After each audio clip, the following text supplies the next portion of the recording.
Entonces, como les decía, los salarios tienen que ver con la remuneración que va a recibir el trabajador por la prestación del servicio. Las jornadas tienen que ver con el tiempo de la prestación del servicio, de qué horas a qué horas voy a estar yo al servicio del patrón.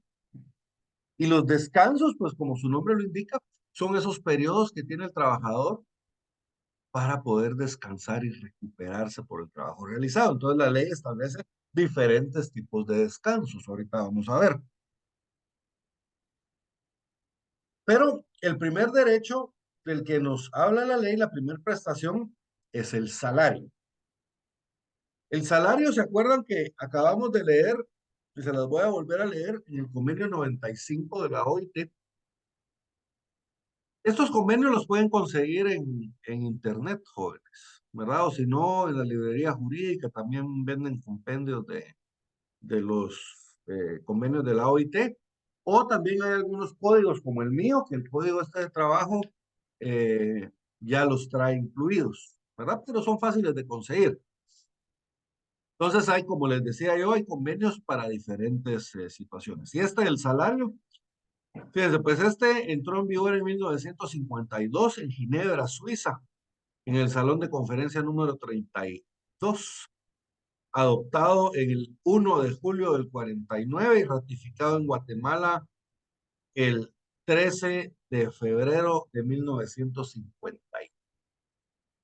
Entonces, fíjense, pues establece a efectos del presente convenio, el término salario significa la remuneración o ganancia, sea cual fuere su denominación o método de cálculo, siempre que pueda evaluarse en efectivo, fijada por acuerdo de la legislación nacional y debida a un empleador, por un empleador a un trabajador en virtud de un contrato de trabajo, escrito o verbal, por el trabajo que este último haya efectuado o deba efectuar por servicios que haya prestado o deba prestar.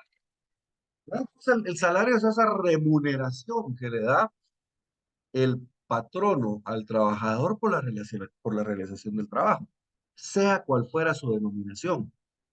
No importa cómo lo denominemos, bono, comisión, utilidades, destajo, como sea, no importa cómo lo denominemos, cualquier retribución que el patrono le dé al trabajador es salario. Entonces vienen bonificación, incentivo, aguinaldo, bono 14, todo es salario, ¿verdad? Todo es salario. Salario, la palabra salario viene de la palabra sal, porque antes el salario a las personas se los pagaban con sal, ¿verdad? El nombre de salario, ¿verdad? Porque es el equivalente sal al trabajo que realizaban, ¿verdad?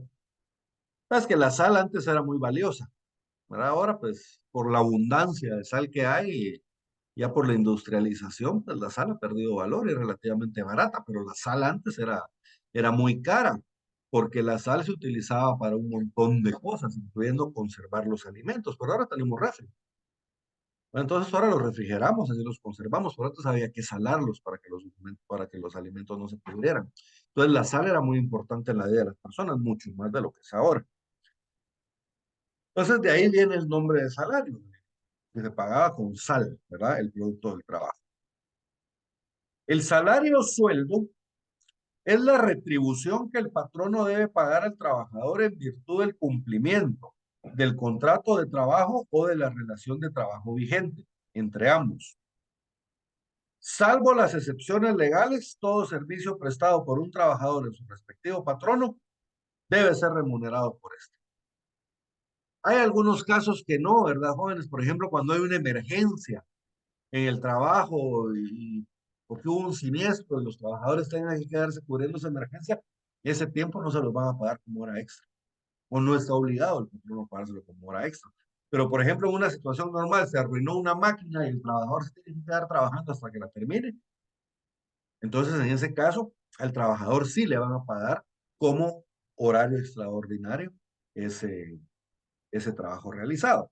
Entonces, la regla general es de que todo trabajo que realice o toda actividad que realice el trabajador para el patrono se le tiene que pagar, salvo excepciones, ¿verdad? Entonces el salario sueldo es esa retribución que el patrono le da al trabajador por prestarle un servicio, ¿verdad? Básicamente.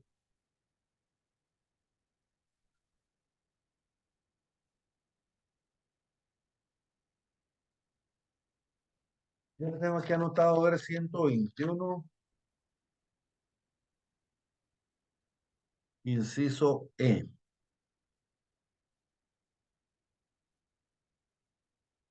121. Ah, no.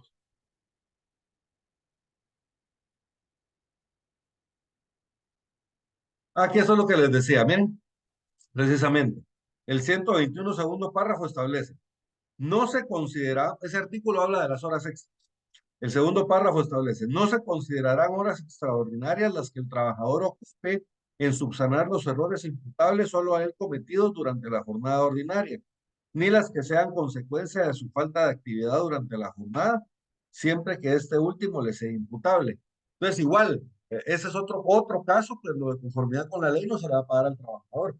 ¿Ah? El trabajador se quedó a trabajar tarde, pero subsanando errores que él cometió o porque él se atrasó. ¿Verdad? Entonces, en ese caso no se le va a pagar tampoco como hora extra.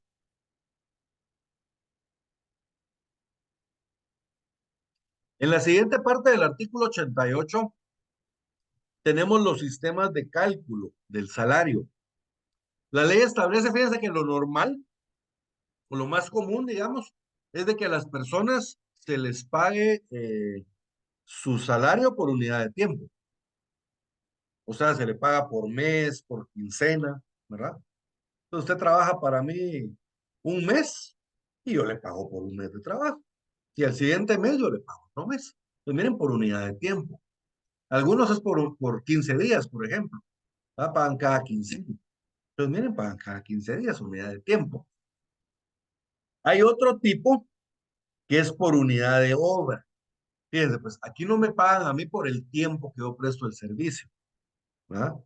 Digamos, en el primer ejemplo, a mí me pagaban, por decirles algo, 10,000 quetzales por trabajar de 7 de la mañana a 3 de la tarde, de lunes a viernes, durante un mes. Miren, por ese periodo, a mí me pagan 10,000 quetzales, unidad de tiempo. Ahora, el segundo método de cálculo es por unidad de obra. Aquí a mí no me pagan por el tiempo que yo trabajo, sino que por las piezas que yo produzco, por el trabajo producido.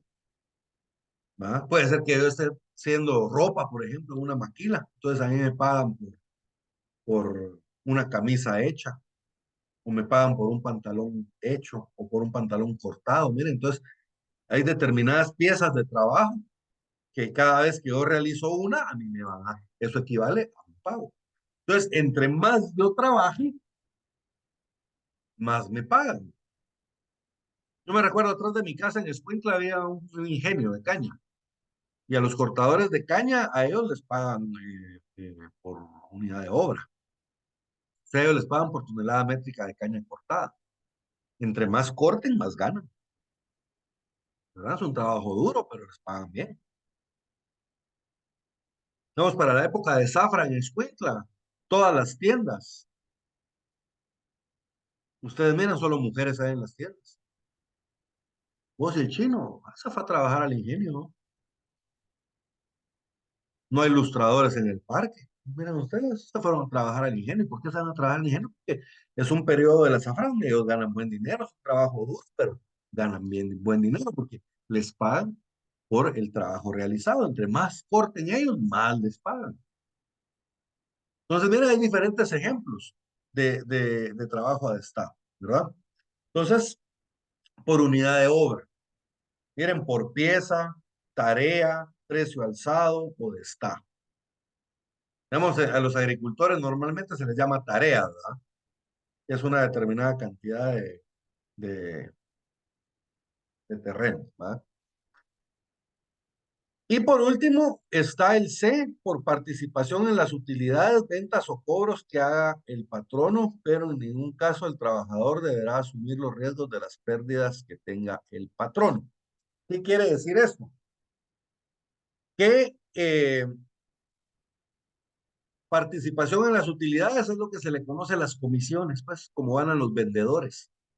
Ellos no trabajan por fabricar piezas o por hacer una determinada tarea de terreno, sino que ellos ganan por vender el producto. Hay otros que lo fabrican, miren, pero estos de los que estamos hablando, ellos son los que venden el producto. Ellos ganan una comisión, un porcentaje, una utilidad, como le quieran llamar, de la venta que hace el patrón. Entonces, entre él más venda, más gana. Yo leía un video en la mañana que decía que una de las cosas que uno tiene que aprender a hacer es vender. Y si no le gusta vender, igual vender, dice. La mayoría de los ingresos de toda empresa se llevan a cabo por las ventas. Y aquí algo curioso, miren, los mejores vendedores, dice, ganan mucho dinero, incluso mucho más que los gerentes. Entonces, miren, ellos ganan por porcentajes en las utilidades. Entonces, entre más venden ellos, más ganan. Ellos regularmente tienen un salario base y de ahí ganan en base a comisiones, ¿verdad? Entonces, estos normalmente, pues ellos no les controlan horarios de trabajo ni nada, sino que ellos es la productividad, es lo que vendan, es lo que producen, ¿verdad? Miren, el cálculo de esta remuneración para efecto de su pago puede pactarse por unidad de tiempo, por mes, quincena, día u hora, ¿no? Se puede pagar por hora. Entonces me dicen, mire, pero es que fíjese que si yo tengo un trabajador y yo le voy a pagar, él va a trabajar solo medio día para mí, él tiene derecho a ganar el salario mínimo. Sí, sí tiene derecho a ganar el salario mínimo, pero no le va a pagar el salario mínimo de todo el día. Va a pagar el salario mínimo, pero solamente en las horas trabajadas. El salario mínimo se puede pagar, o sea, el salario en general, incluyendo el salario mínimo, se puede pagar por hora, se puede pagar por día. Si el trabajador va a trabajar solo 3 días a la semana, solo 3 días a la semana le vamos a pagar. ¿Estamos bien? Puede ser por quincena, puede ser por mes, ¿verdad? Por semana. B, por unidad de obra, por pieza, por tarea, a precio alzado o a destajo. Este a destajo es interesante, es cuando hay líneas de producción. Entonces, por ejemplo, en las maquilas, aquí están cortando la tela, aquí le están haciendo acabados, aquí le están haciendo los hoyos de los ojales a la camisa, aquí le están poniendo los botones, y al final de la línea ya sale la camisa producida. Entonces ellos ganan a destajo. Entre todos los trabajadores de esa línea, se les va a pagar una porción de utilidades a cada uno por la pieza producida, ¿verdad? Entonces, ese es a destajo, pero igual estamos ganando por la cantidad de piezas producidas o de trabajo que logremos realizar en determinada cantidad de tiempo. A mí me gusta este porque al que trabaja mejor, trabaja más, se le paga más. ¿Verdad? Por unidad de tiempo es muy común de que hay trabajadores que trabajan mucho, trabajan mejor, y regularmente a esos trabajadores se les carga más de trabajo porque son los que sacan el chance, pues, son los que sacan el chance, decimos, ¿no? Entonces, pero también muchas veces hay trabajadores que se hacen los locos, como quien dice, ¿no? Entonces, a mí me gusta mucho esta por unidad de obra o por participación en utilidades. Entonces, miren, son 3 sistemas de cálculo del salario. Por unidad de obra, por unidad de tiempo y la última, por participación en las utilidades, ventas o cobros que haga el patrono, pero en ningún caso deberá asumir las pérdidas, deberá el trabajador asumir las pérdidas que tenga el patrón. O sea, él solo recibe utilidades de las ganancias, ¿verdad? Pero en las pérdidas no participa.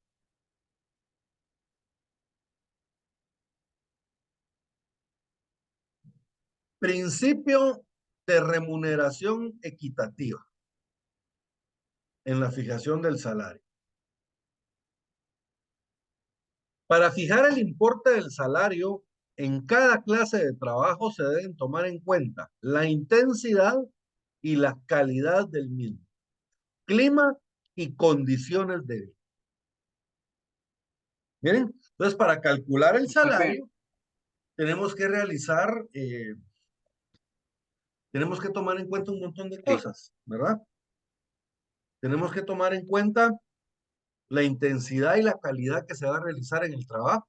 O sea, si una persona trabaja mejor, más, se le puede pactar más en su Buenos salario. días, Lick. Así que hay buenos ¿Cómo dijo días. el principio de qué dijo? Disculpe. Remuneración equitativa. Va, gracias. Principio de remuneración equitativa. Y también se tiene que tomar en cuenta el clima y las condiciones de vida. O sea, no es lo mismo estar trabajando bajo el sol en Escuintla que estar trabajando bajo el sol en Shela, ¿verdad?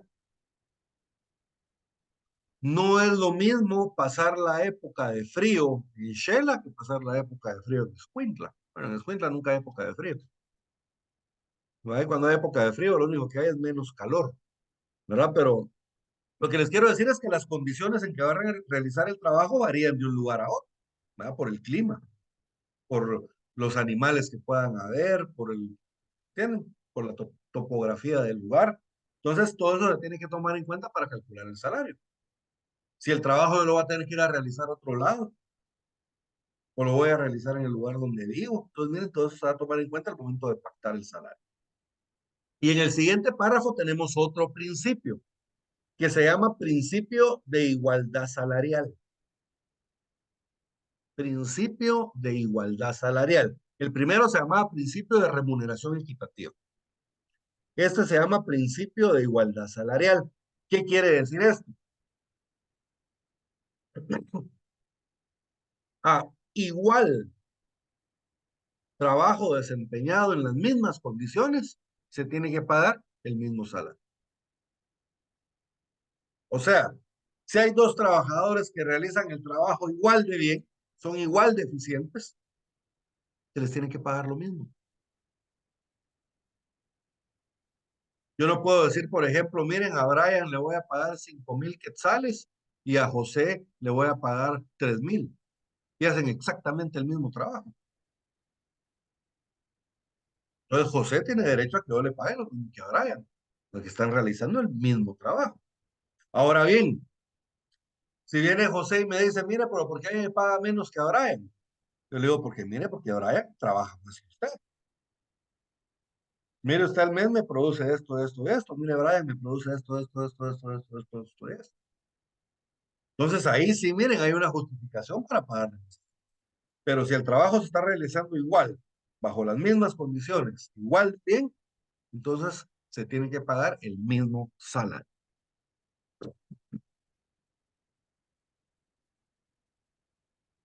A trabajo igual desempeñado en puesto y condiciones de eficiencia, antigüedad dentro de la misma empresa, también iguales corresponderá salario igual el que debe comprender los pagos que se hagan al trabajador a cambio de su labor ordinaria.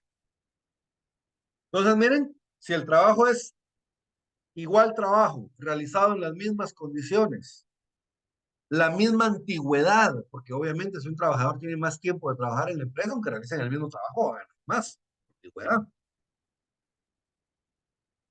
¿verdad? Pero si el trabajo está bajo las mismas condiciones, miren, tenemos la misma antigüedad, trabajamos igual, hacemos el mismo trabajo, los mismos horarios, me tienen que pagar lo mismo. ¿Quedó claro eso? A este anótenle, por favor, ver artículo 102 de la Constitución Política de la República.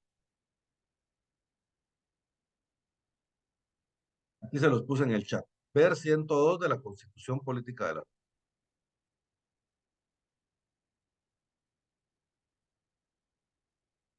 Y luego establece un último parrafito. En las demandas que entablen las trabajadoras relativas a la discriminación salarial por razón de sexo, queda el patrono obligado a demostrar que el trabajo que realiza la demandante es de inferior calidad y valor. De inferior calidad y valor. O sea, aquí existe, ¿se acuerdan de la inversión de la carga de la prueba? Que había, por ejemplo, el patrono tiene que probar el contenido del contrato de trabajo. Y si no, se tiene algo que dice el trabajador. Pues esta inversión de la carga de la prueba también se aplica aquí en los casos de discriminación. Cuando yo a una mujer que está realizando el mismo trabajo, bajo las mismas condiciones, con la misma antigüedad, le pago menos que al hombre, entonces la mujer me puede demandar ante los tribunales de justicia, alegando que yo la estoy discriminando por sexo. Por el hecho de ser mujer, le estoy pagando menos que al hombre, están haciendo el mismo trabajo. Entonces, si ella me demanda, yo como patrono estoy obligado, aquí viene la inversión de la carga de la prueba, miren, yo estoy obligado a probar que el trabajo que ella realiza es inferior al que realiza el trabajador hombre. Y si yo no lo puedo probar, entonces se va a tener por trabajo hombre. Y entonces ella tiene derecho a que se le paguen las mismas condiciones. Ahora, si yo logro probar que el trabajo que ella realiza es inferior o de menor calidad, entonces ahí, pues obviamente no me van a condenar. Pero soy yo el que tengo que probar que ella está realizando un trabajo de menor calidad al que está trabajando, realizando el trabajo. ¿Estamos bien? Por ejemplo, si ustedes oyen hoy en día las demandas de los colectivos feministas, por ejemplo, ellos demandan este derecho. ¿Ah? Ellos dicen, no, es que hay una brecha salarial, que los hombres ganan más que las mujeres, que no sé qué, que no sé cuánto. Aquí en Guatemala, desde los años 50, ese derecho está reconocido. No se le puede discriminar a una mujer al momento de hacer el trabajo. Si realiza el trabajo en igualdad que el hombre, se le tiene que pagar igual. ¿Estamos bien? Entonces, miren,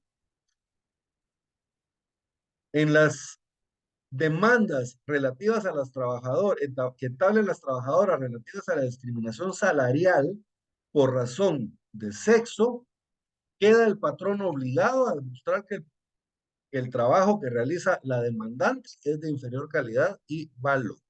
¿Estamos bien? Entonces, aquí en Guatemala se reconoce el principio de igualdad salarial para todos, hombres y mujeres, desde los años 40, ¿verdad? Porque se recuerdan de que este código de trabajo es de los años 40 y fue reformado prácticamente en 60.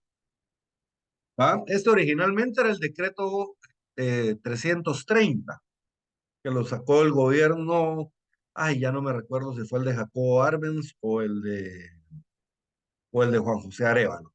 Pero en ese gobierno de la revolución fue que se creó el Código de Trabajo, antes no existía. Y en los años 60, en 1960, y entra en vigencia en el 61, se le hace una reforma drástica. Entonces, una reforma muy grande, y entonces de ahí en adelante se le empieza a conocer como Decreto 1441. Y este es del 61, ¿verdad? Es del año 1961. Entonces, desde esa época ya se le reconocen esos derechos a las mujeres guatemaltecas y a todos los trabajadores guatemaltecos, porque la ley, no es el principio en general, es el principio de igualdad salarial. Todos, todos, sin importar sexo, raza, religión, estrato social, todos tenemos derecho a la igualdad salarial.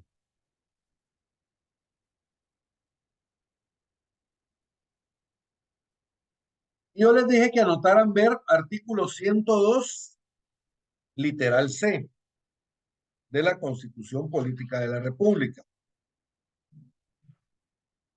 En el 102 de la Constitución tenemos nosotros el fundamento constitucional de todas las prestaciones laborales.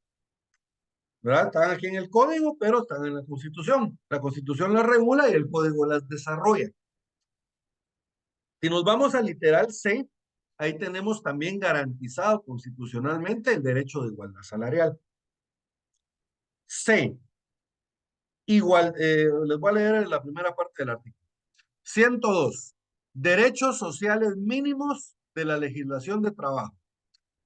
Son derechos sociales mínimos que fundamentan la legislación de trabajo y la actividad de los tribunales y autoridades. Ahora vamos al literal C, el que nos interesa.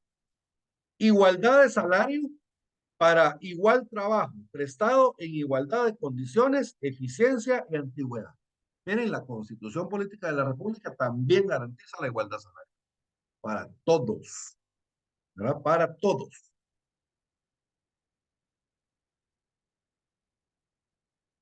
Este artículo 102 los vamos a estar viendo porque todos los derechos que vamos a ver acá están también en la Constitución Política de la República. Entonces, este 102 lo tienen que manejar ustedes también al derecho y al revés, como el Código de Trabajo.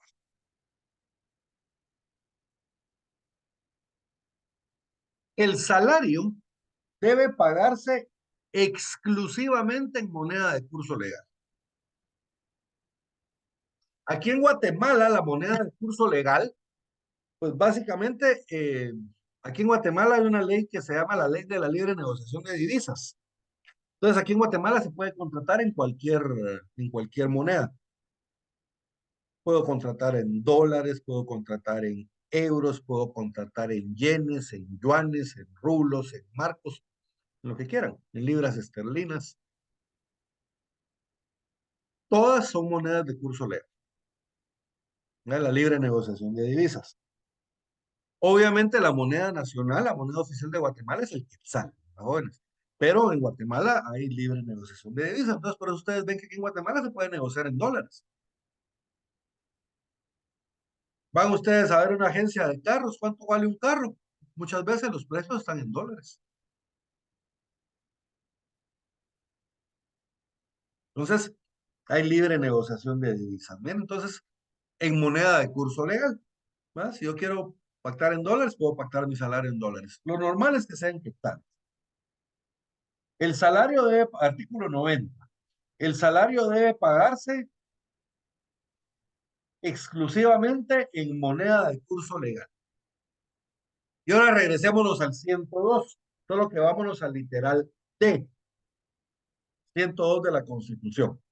El literal D establece obligación de pagar al trabajador en moneda de curso legal. Y luego viene la excepción, que está también aquí en el Código de Trabajo. Vamos a ver una vez en la Constitución. Sin embargo, el trabajador del campo puede recibir a su voluntad, o sea, si él está de acuerdo, productos alimenticios hasta en un 30% del salario. En este caso, el empleador suministrará esos productos a un precio no mayor de su costo. O sea que cuando se trata de trabajadores del campo, sí se le puede pagar hasta el 30% del salario en productos. Por ejemplo, si la finca donde él trabaja produce verduras, entonces se le pueden dar verduras hasta por un 30% de su salario. Eso sí, las verduras se le tienen que dar al costo o menos. No se le pueden dar a más del costo. O sea, el patrón no le puede ganar a eso que le venden a los trabajadores. Ahora regresemos al código, segundo párrafo. Se prohíbe pagar el salario total o parcialmente en mercadería, vales, fichas, cupones o cualquier otro signo representativo con que se pretenda sustituir la moneda.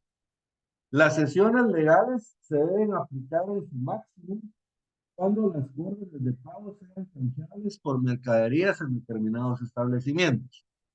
Es entendido que la prohibición que precede no comprende la entrega de vales, fichas necesario siempre que al vencimiento de cada periodo de pago el patrón cambie el equivalente exacto de unos. Les explico esto rapidito. Antes, estoy hablando de años 40, 50, 60.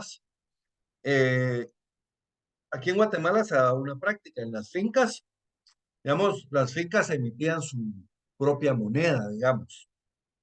Pero era una moneda que obviamente no era de curso legal, que solo la podían cambiar en la finca.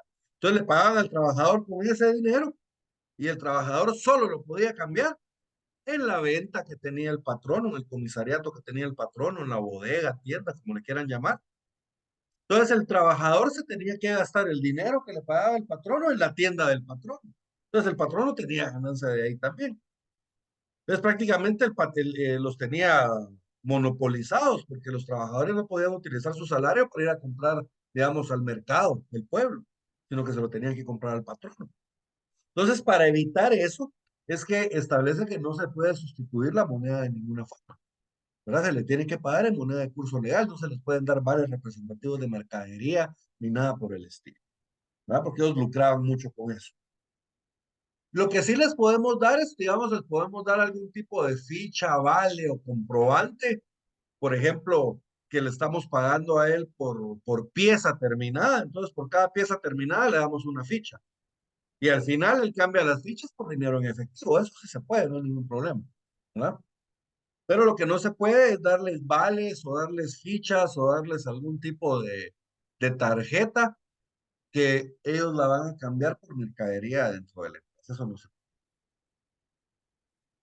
No obstante, las disposiciones anteriores, y aquí vamos a la excepción de los trabajadores campesinos que vemos en la Constitución, los trabajadores campesinos que laboren explotaciones agrícolas o ganaderas pueden percibir el pago de su salario hasta en un 30% del importe total de este como máximo en alimentos y demás artículos análogos destinados a su consumo personal inmediato o al de sus familiares que vivan o dependan económicamente de él, siempre que el patrono haga el suministro a precio de costo o menos.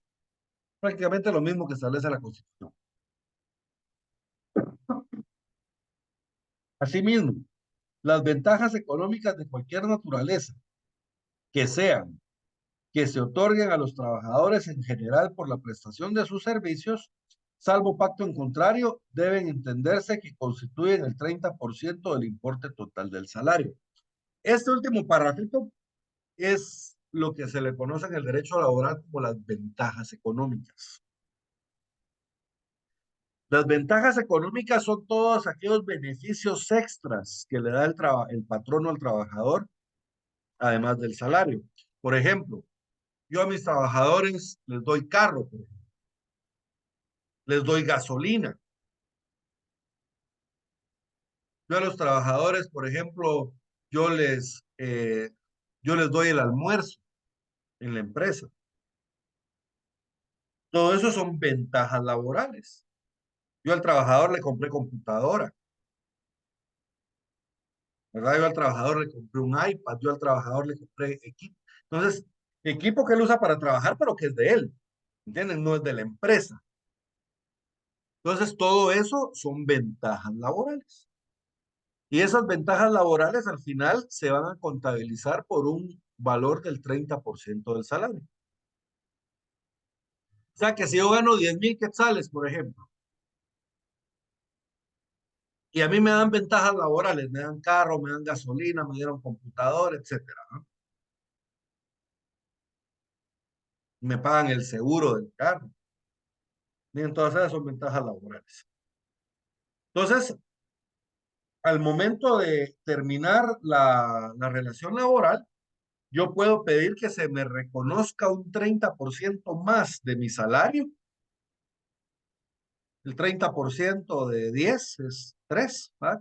Que me pongan 3,000 quetzales más en mi salario, en vez de ganar 10, que me pongan 13. Pero ese 30%, ¿por qué va a ser? Por las ventajas laborales. ¿Estamos bien? Las ventajas económicas. ¿Alguna duda con las ventajas, jóvenes? Ninguna, Vic. Muy bien. Apoyamos eso.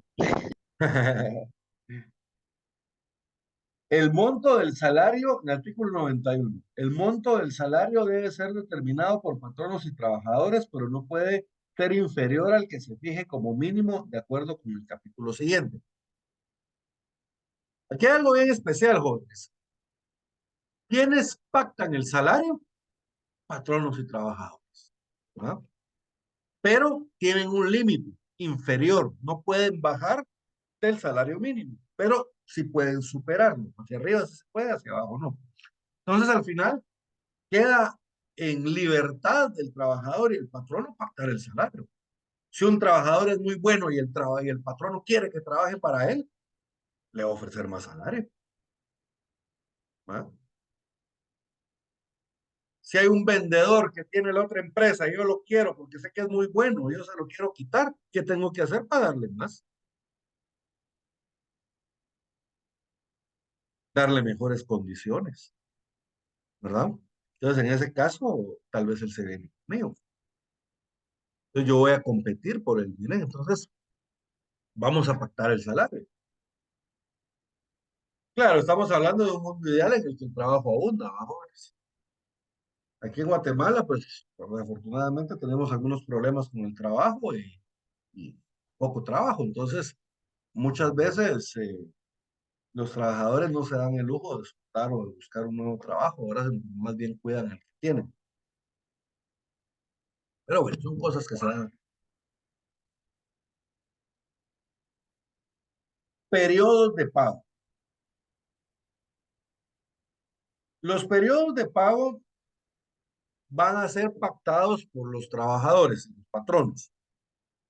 Entonces yo puedo pactar, digamos, que el periodo de pago sea cada mes, o cada 15 días, o cada semana, o incluso diario, que me paguen diario, como quieran. Ahora bien, la limitación es cuando se trata de trabajos que sean manuales, ¿verdad? Sean trabajos manuales, tenemos gente que se dedica, por ejemplo, mecánicos, electricistas, albañiles, ¿ah? Trabajo físico, trabajo manual. Cuando se trata de trabajos manuales, los periodos de pago deben de ser quincenales. Fíjense, pues mi papá trabajaba en una refinería en Escuintla. Y él en la refinería era mecánico, mecánico industrial. Entonces, a él le pagaban cada 15 días. ¿Por qué le pagaban 15 días? Porque su trabajo era manual. Era un trabajo que era un trabajo físico, digamos. Entonces, la ley establece que cuando sean trabajadores que realicen trabajos físicos, los periodos de pago por lo menos tienen que ser quincenales. No pagarles cada 15 días a los trabajadores. Ahora, cuando se trate de trabajos, por ejemplo, que sean más intelectuales, entonces ahí los periodos de pago pueden ser hasta por un mes, ¿verdad? No hay ningún problema. Artículo 92. Patrones y trabajadores deben fijar el plazo para el pago del salario, sin que dicho plazo pueda ser menor de una quincena para los trabajadores manuales, ni de un mes para los trabajadores intelectuales y los servicios domésticos. El salario consiste, si el salario consiste en participación en las utilidades, ventas o cobros que haga el patrono, se debe señalar una suma quincenal o mensual que ha de recibir el trabajador, la cual debe ser proporcional a proporcionada a las necesidades de este y el monto probable de la participación que le llegue a corresponder. La liquidación definitiva se debe hacer por lo menos cada año. Entonces, lo que se refiere a eso es que los trabajadores que trabajen por comisión deben de tener un salario base. Entonces, tienen un salario base y una comisión. Y esa comisión se puede liquidar, la ley establece como máximo una vez al año, pero normalmente la liquidan mensualmente, ¿verdad? Entonces, las ventas del mes, tu comisión. Las ventas del siguiente mes, tu comisión. Entonces, tienen salario base más sus comisiones, ¿verdad?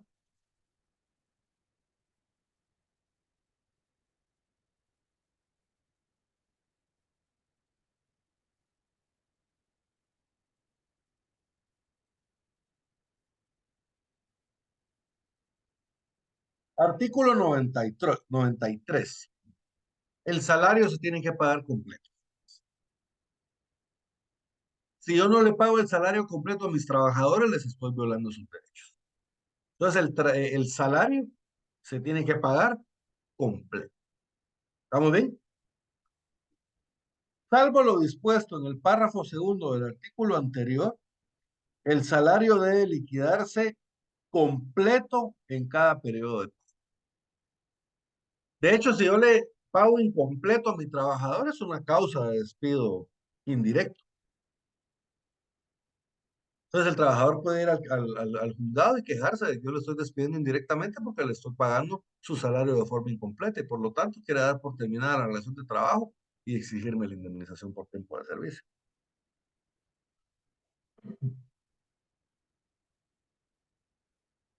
Para este efecto, así como para el cómputo de todas las indemnizaciones o prestaciones que otorga el presente código, Se entiende por salario completo el devengado durante las jornadas ordinaria y extraordinaria, o el equivalente de las mismas en el caso B del artículo 88, que es por unidad de obra, ¿verdad? Entonces, miren, dentro del salario se tienen que incluir tanto las horas ordinarias como las horas extraordinarias de trabajo. Y se tienen que incluir también todo lo que a mí me pagan a destajo o por pieza, ¿verdad? Por unidad de obra en general.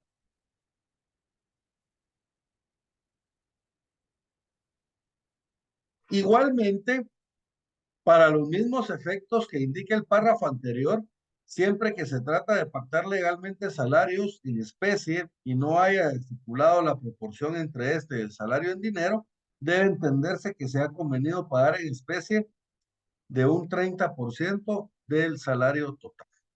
Se trabaja, se acuerdan que se le puede pagar al trabajador en especie solamente hasta un 30%. Es el equivalente que se va a calcular. Pero lo más interesante de este artículo es que establece que para el cálculo del salario, o sea, o el salario completo, implica horas ordinarias y extraordinarias. A mí muchos patronos me preguntan, mire, y yo para el cálculo de una indemnización le tengo que incluir las horas extraordinarias. Sí, porque es parte del salario, ¿verdad? Es parte del salario.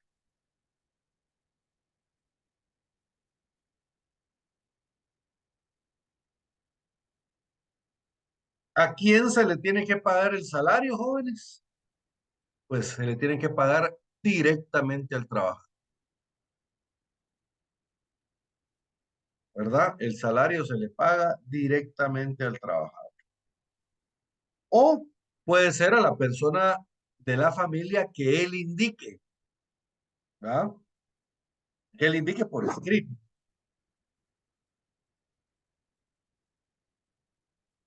Establece, artículo 94. El salario debe pagarse directamente al trabajador o a la persona de su familia que él indique por escrito o en acta levantada ante autoridad de trabajo. Entonces, miren, el salario se le paga al trabajador. La única forma de pagarse a la otra persona es que el trabajador por escrito lo autorice.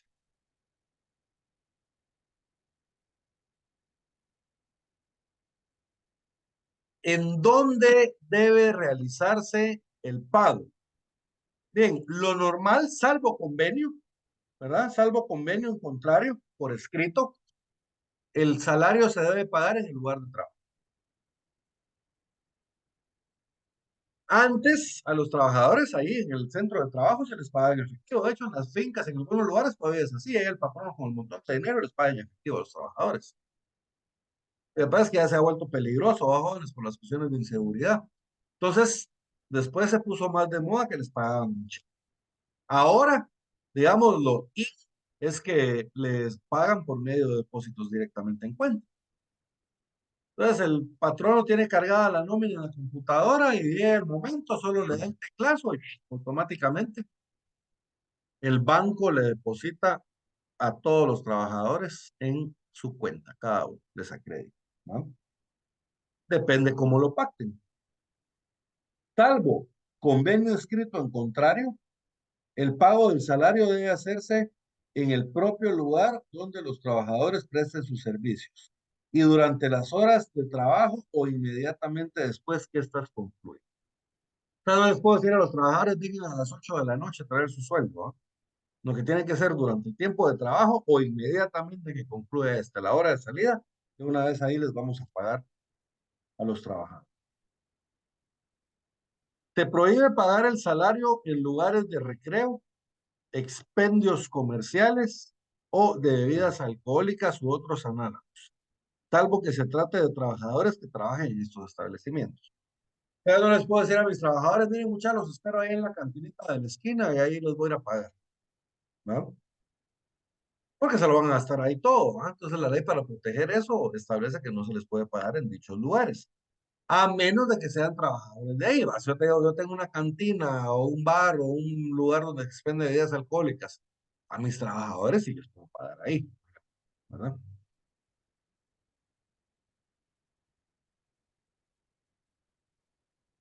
Ahora bien, El salario no se puede embargar, es inembargable. Y ese principio también está reflejado en la Constitución Política de la República. Al 96, anótenle ver 102, literal E de la Constitución. Y les voy a leer primero la Constitución. Literal E establece inembargabilidad del salario en los casos determinados por la ley. Los implementos personales de trabajo no podrán ser embargados por ningún motivo. No obstante, para la protección de la familia del trabajador, por orden judicial, sí podrá retenerse y entregarse parte del salario a quien corresponde. O sea que por cuestiones de pensiones alimenticias sí me pueden embargar el salario. Y ahora el artículo 94, porque miren, lo primero que establece es inembargabilidad del salario en los casos que determina la ley. Entonces ahora vamos a ver cuáles son los casos que determina la ley para inembargabilidad del salario. Entonces el artículo 96 se declaran inembargables. Primero, los salarios mínimos y los que, sin serlo, no excedan de 30 quetzales al mes. Esos 30 quetzales ya está totalmente fuera de la realidad, ¿no? Ya no hay salarios mínimos de 30 quetzales. Pero los salarios mínimos son inembargables. Miren, si una persona gana el salario mínimo, no se le puede embargar. B, el 90% de los salarios mayores de 30 quetzales, pero no mayores de 100 quetzales. Ya no aplica. Miren, son montos que ya están fuera de la realidad. Está vigente, pero ya no aplica. C, el 85% de los salarios de 100 quetzales o más, pero menores de 200 quetzales al mes. Tampoco aplica. Miren, ya fuera de la realidad. Ahora, este se aplica. Miren el D. El 80% de los salarios de 200, que no, este tampoco aplica. Y el E, el 75% de los salarios mensuales de 300 quetzales o más. O sea, lo que quiere decir es que, como aquí dice 300 quetzales o más, ¿verdad? Entonces, a o más ya deja al resto del salario. Este se aplica. Entonces, el salario se puede embargar hasta en un 35%. Porque miren, se declara inembargable el 65%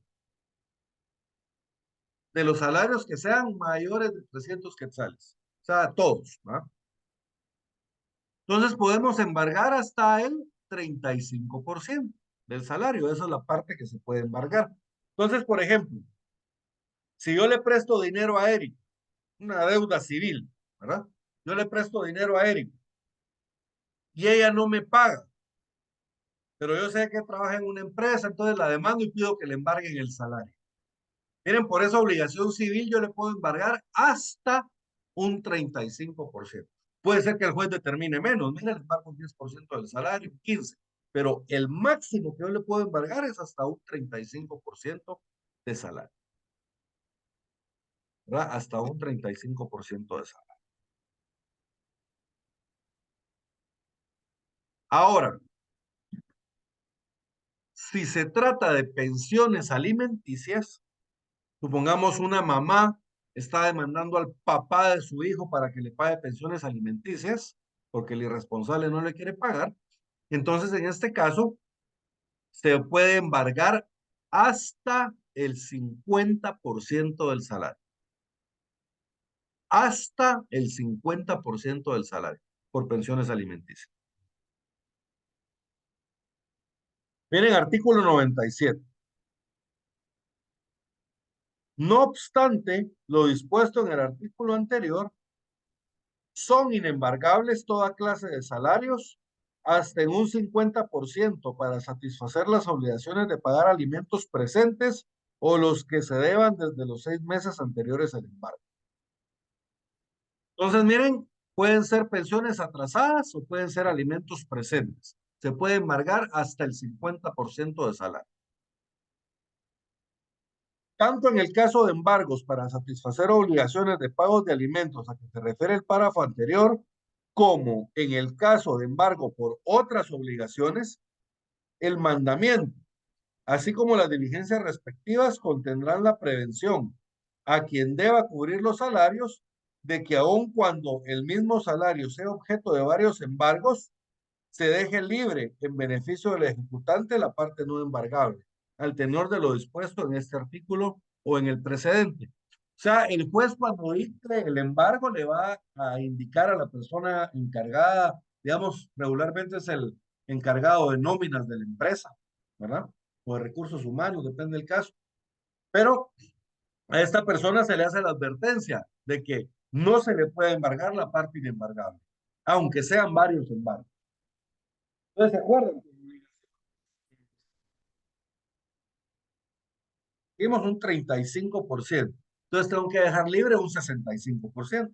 Entonces, aunque yo tenga 5 demandas civiles, ese 35% se lo tendrán que repartir entre las 5 demandas civiles. Igual, si a mí me están demandando 3 mujeres distintas por 3 hijos que yo tengo, cada una exigiendo la pensión alimenticia, ese 50% que me pueden embargar, se lo tienen que dividir entre los 3 niños.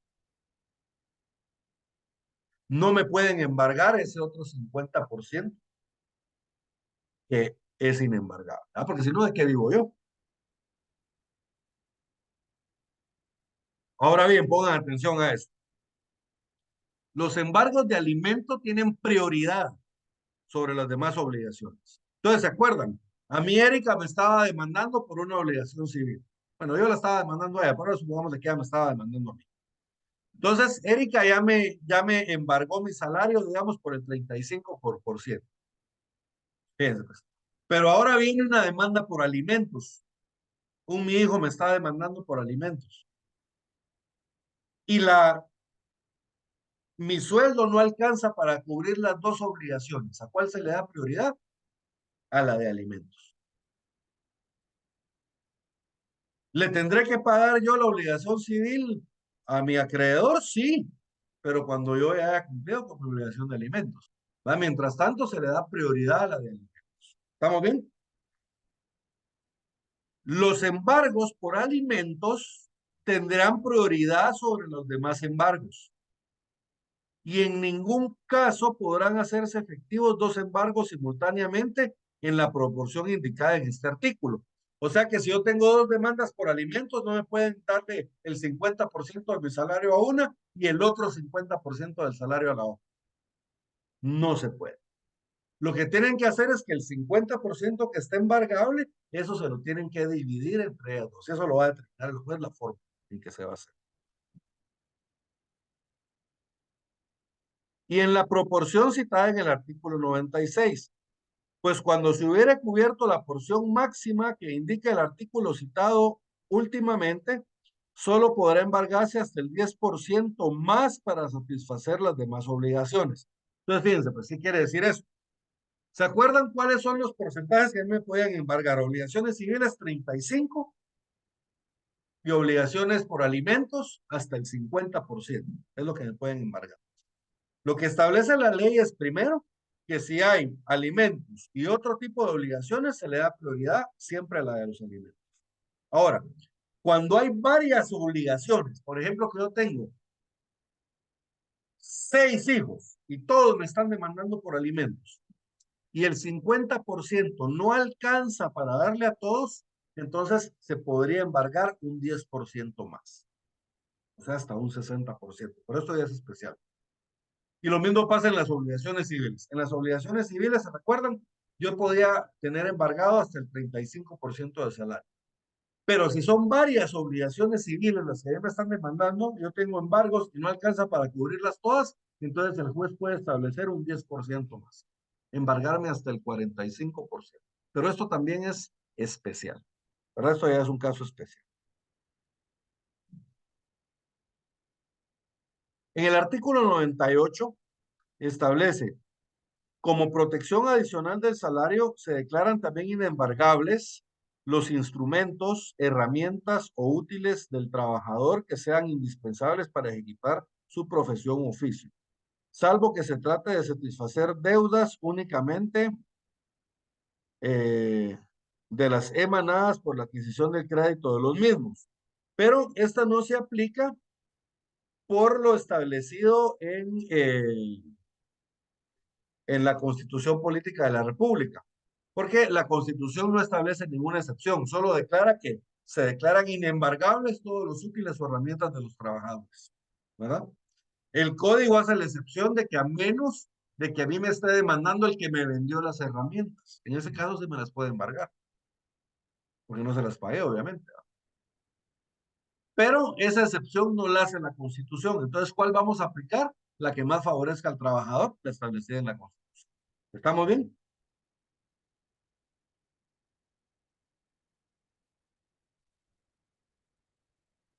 Si el patrono le da anticipos a un trabajador, anticipos de salario, no le puede cobrar intereses por dichos anticipos. Miren, artículo 99. Los anticipos que haga el patrono al trabajador por cuenta de salarios en ningún caso deben de vengar intereses. Las deudas que el trabajador contraiga con el patrono por este concepto, por pagos hechos con exceso o por responsabilidades civiles con motivo del trabajo, se deben amortizar hasta su extinción en un mínimo de 5 periodos de pago, excepto cuando el trabajador voluntariamente pague en el plazo más corto. Es entendido que al terminar el contrato el patrono puede hacer la liquidación definitiva que proceda. Esto se refiere cuando al patrono le tocó pagar algo por algo que hizo el trabajador. Voy a poner un ejemplo. Un trabajador de mi cliente estaban trabajando en Huehuetenango,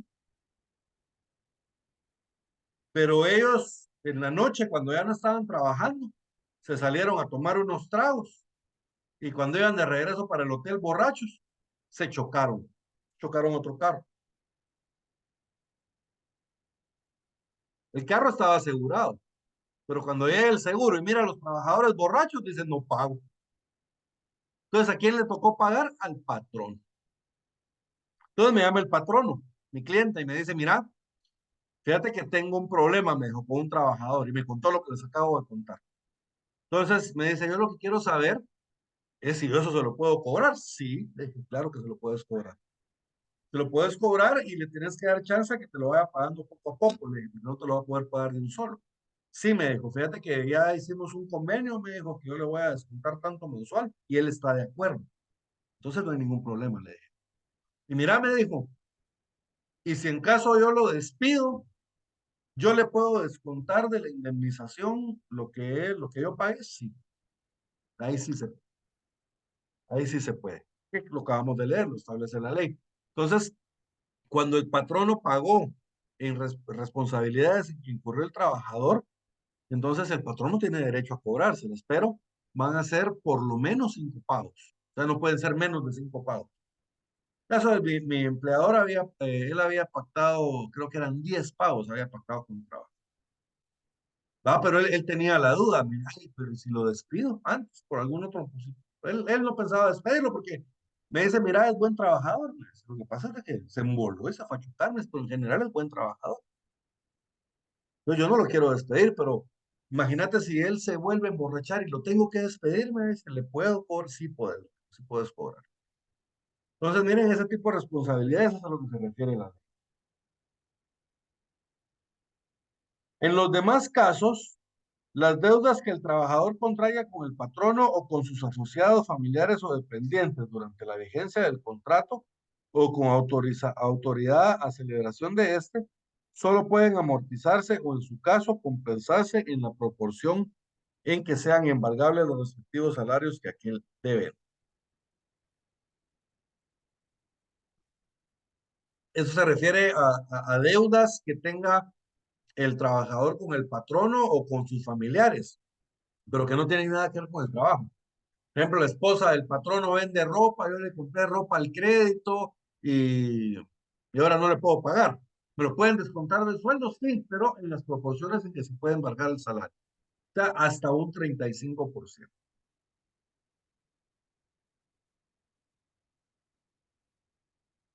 Libros de salario, jóvenes. Eh, pues básicamente el patrono que ocupe permanentemente a 10 o más trabajadores debe llevar un libro de salarios autorizado por la Dirección General de Trabajo.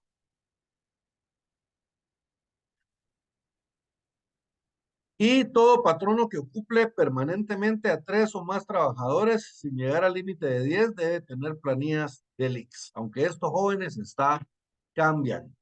Las nuevas disposiciones del ICS establece que ahora desde un trabajador, el patrón no está obligado a llevar sus planillas del ICS. ¿Ah? Y es más, digamos, si ustedes tienen un trabajador, por ejemplo, un trabajador doméstico, ustedes no le pagan el ICS, perdón, y él va a denunciar al ICS, entonces automáticamente el ICS los pone a ustedes como patronos y les empieza a cobrar la cuota patrona para que su trabajador tenga beneficios del ICS. En parte está bien, va, jóvenes, porque pues son beneficios para los trabajadores. También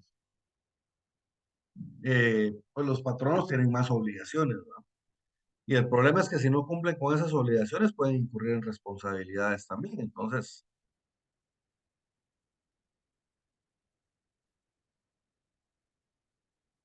pueden incurrir en algunos problemas.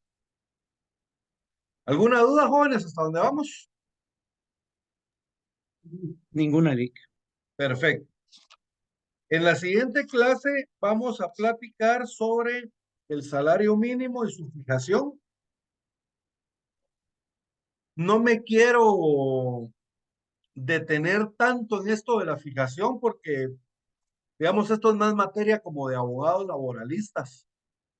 Pero ustedes, como administradores, más bien lo que van a hacer es aplicar los salarios mínimos que estén vigentes. Entonces, si vamos a ver sobre el salario mínimo, vamos a ver los salarios mínimos que están vigentes y vamos a ver cómo es que se hace el procedimiento para crear un salario mínimo. Pero vamos a tratar de pasar lo más rápido posible por acá. Y después del salario mínimo, vamos a entrar a las jornadas de trabajo.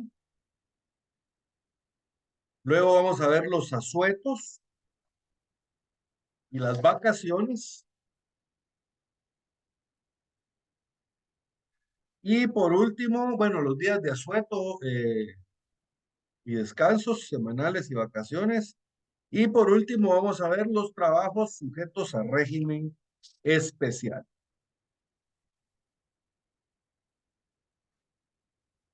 Y después de eso, jóvenes, estaríamos ya terminando el contenido. Entonces yo espero que en las siguientes 4 clases estemos terminando. Incluso creo que la última clase va a ser cortita, ¿verdad? Porque probablemente ya solo sea para complementar un poquito el contenido que nos haya quedado. Vamos a cumplir con el programa de estudios a cabalidad, gracias a Dios. Yo no me recuerdo, yo creo que eran 4 clases después del examen. Pero creo que son 5, porque ustedes, o sea, hoy todavía es día de exámenes. A partir del otro sábado nos quedan 4 clases. Entonces tenemos 4 clases para terminar el contenido. Yo creo que es tiempo más que suficiente. Los exámenes jóvenes se los voy a publicar ahorita en la tarde. Solo estoy terminando de calificar algunos que me hacen falta y ya les hago la publicación respectiva. Si no hay ninguna otra pregunta, jóvenes, entonces vamos a dejar la clase el día de hoy por acá y nos vemos la semana siguiente a las 8 de la mañana para continuar con las jornadas de trabajo. La clase también se las publico ahorita en un momento. ¿Estamos bien? Entonces, que pasen buen día, jóvenes, y se me cuidan mucho. Feliz fin de semana y que tengan una productiva semana. Gracias, buen día. Buen día. Gracias, Lic. Gracias. Feliz día.